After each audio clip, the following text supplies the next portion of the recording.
خب یکی از کارهایی که ما توی این مطب میکنیم به عنوان یک جراحی که عضو جامعه جراحان پستان امریکا هستم، وارد کردن اطلاعات بیماران هست در این سامانه این جامعه جراحان پستان و در بعضی مواقع ما یه خروجی از اینها میگیریم.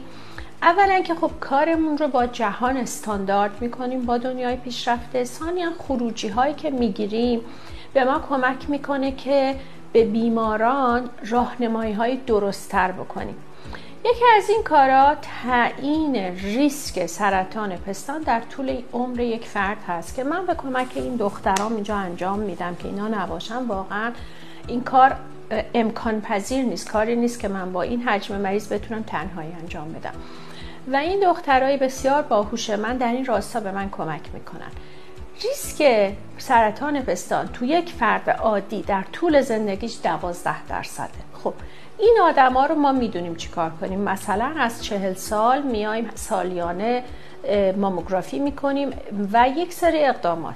خب ریسک یه سری افراد بالاتره. چه فردی چقدر ریسک داره و چه کاری باید انجام بشه، مسئول این کار و مسئول اندازه‌گیری این ریسک فرشته جون هست که میاد اطلاعات بیماران رو در یک نرم افزاری قرار میده و یک تست، این تست به ما یه جوابی میده. این تست اسمش تایرر کوزی که ورژن 8 هست که بهترین تست جهانی برای تعیین ریسک سرطان پستان هست.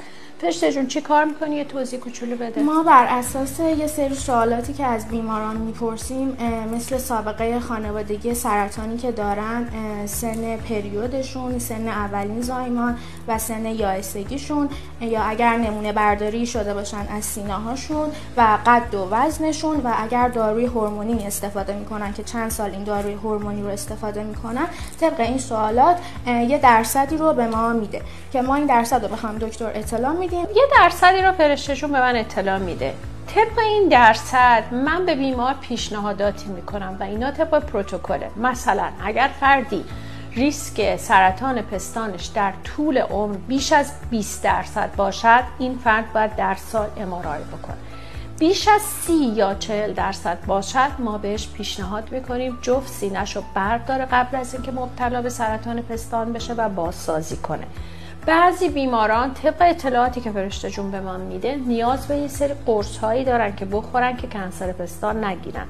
بعضی بیماران در دسته قرار میگیرن که باید حتما مشاوره های ژنتیک بگیرن.